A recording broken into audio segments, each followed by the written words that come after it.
Հայաստանն համարում ընդամենը 29840 կիլոմետր, ինչ ռեակցիա կտա։ Վազգեն Սարգսյանը եթե ողջ լիներ, մենք այս վիճակում չէինք լինի։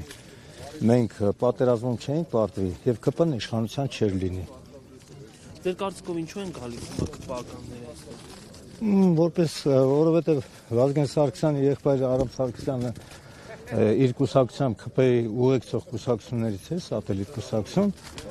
իրենց ասենք հարաբերությունները նորմալ պահելու համար ձևական գալիս են Վազգեն Սարգսյանի իշտակը հարգելու։ Նիկոլ Փաշինյանը միշտ թշնամանաբար է տրամադրված եղել Արցախի հանդեպ, Վազգեն Սարգսյանի հանդեպ եւ մեր բանակի հանդեպ։ Նիկոլ Փաշինյանը հրապարակել է իր կողմից իր պատկերացրած ազգային գաղափարախոսությունը եւ ասում է, որ մենք պետք է օրինակ Արարատ լեռը այլևս մեր ազգային արժեք չի համարում։ Դուք ինչպես եք վերաբերվում։ Նիկոլ Փաշինյանը ապազգային տարր է, ուրեմն նա սրբապղծություն է իրականացնում, երբ որ ասում է Արարատը մերը չէ, Արարատը մերն է, Արևմտյան Հայաստանն էլ է եղել մերը, ուրեմն Արցախն էլ է եղել հազարավոր տարիներ հայկական, բայց ինքը Արցախը թողեց Ադրբեջանի կազմում, Պրահայում ստորագրելով,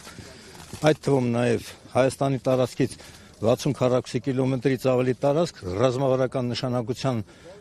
դիրքեր ու բարձունքներ թողեց ուրեմն Ադրբեջանի տարածքում։ Նիկոլ Փաշինյանը նորից եմ կրկնում, շատ վատ է վերջացնելու, նա պետք է գնա իր գաղափարակից պաշտոնյաների հետ ցմահ նստի։